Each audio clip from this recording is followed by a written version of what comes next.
समीकरण आप जानते हैं कि रासायनिक अभिक्रियाओं को सूत्रों और संकेतों द्वारा प्रदर्शित करने की जो विधि होती है वो रासायनिक समीकरण कहलाती है।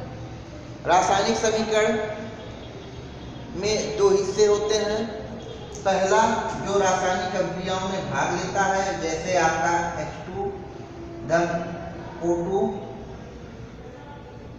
gives H2O। पहला वाला भाग जो होता है जिसको क्या बोलते हैं, अभिकारक बोलते हैं, और दूसरे वाले भाग को उत्पाद बोलते हैं। ठीक है।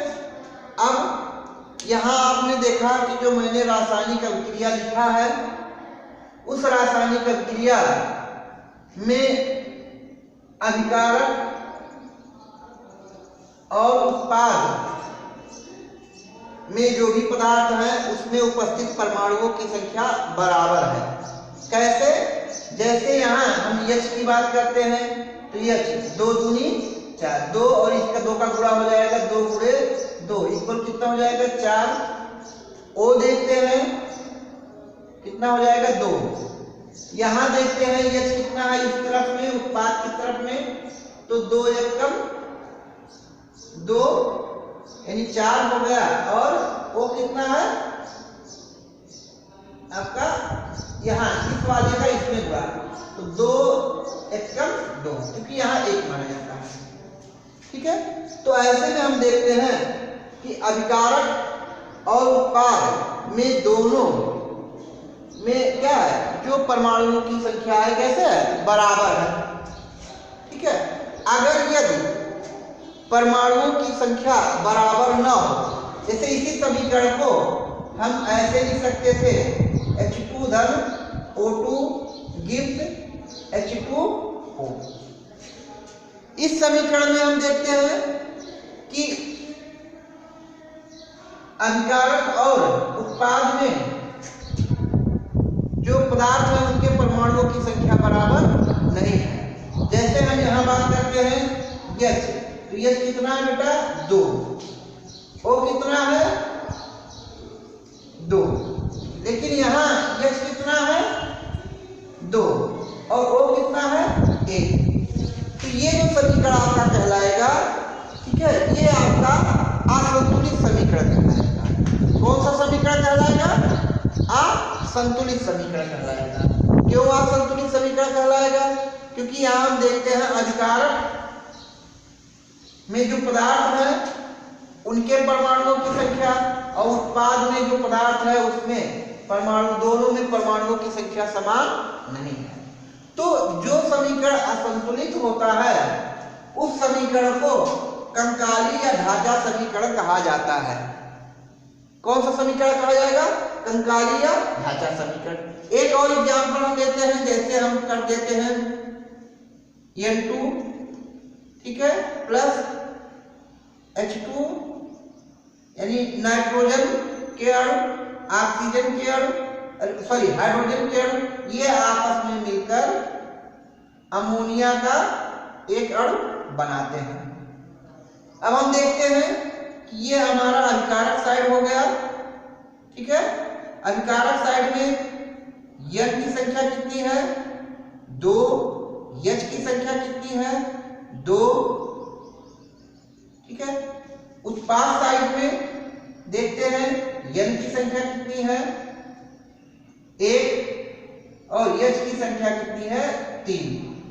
ऐसे में हम देखते हैं कि इसमें अभिकारक और उत्पाद में जो उपस्थित परमाणु है, ये इन परमाणुओं की संख्या क्या है, समान नहीं है।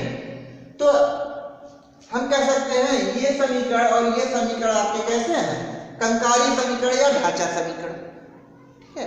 अब इन्हीं ढांचा समीकरण को हम लोग क्या करते हैं, संतुलित करते हैं। क्या करते हैं? संतुलित करते हैं। अब सबसे बड़ी बात है कि हमको संतुलित करने की आवश्यकता क्यों पड़ती है। तो आपने पढ़ा होगा पिछली कक्षाओं में द्रव्यमान संरक्षण का नियम। द्रव्यमान संरक्षण का नियम क्या है कि किसी भी रासायनिक अभिक्रिया में पदार्थ ना तो नष्ट होता है और ना ही उत्पन्न होता है। तो अगर पदार्थ नष्ट और उत्पन्न नहीं होता है, इसका मतलब क्या होना चाहिए कि अभिकारक, किसी भी रासायनिक अभिक्रिया में अभिकारक और उत्पाद की संख्या कैसी होनी चाहिए, बराबर होनी चाहिए। यानी अभिकारक में जितने परमाणु हैं, ठीक है, और उत्पाद में जितने परमाणु हैं, उन दोनों परमाणुओं की संख्या क्या होनी चाहिए, बराबर होना चाहिए। अगर ऐसा है तो हम उस समीकरण को संतुलित समीकरण कहते हैं। ठीक है, जैसे हम कह सकते हैं कि वह समीकरण जिसके दोनों पक्षों कौन कौन से होते हैं बेटा, अभिकारक और उत्पाद, तो दोनों पक्षों में तत्वों के परमाणुओं की संख्या बराबर होती है, संतुलित समीकरण कहलाता है। ठीक है, अब अगर हम एक एग्जाम्पल के रूप में बात करें तो कह सकते हैं Fe plus H2SO4 gives FeSO4 plus H2। हम बातें करते हैं, ये हमारा आपका हो जाएगा कौन सा, अभिकारक साइड। इसमें F कितना है, Fe कितना है, 1। यहां देखते हैं इस साइड में Fe कितना है, 1। इस साइड में हम देखते हैं हाइड्रोजन कितना है, 2। यहां देखते हैं हाइड्रोजन कितना है, 2। ठीक है, फिर यहां हम देखते हैं कि सल्फर कितना है, 1। यहां देखते हैं सल्फर कितना है, 1। फिर हम देखते हैं ऑक्सीजन कितना है, 4। और यहां ऑक्सीजन देखते हैं तो कितना है, 4। तो ऐसे में हमने देखा कि अभिकारक और उत्पाद दोनों में परमाणुओं की संख्या क्या है, समान है। तो ये समीकरण जो होगा आपका कैसा समीकरण होगा, संतुलित समीकरण।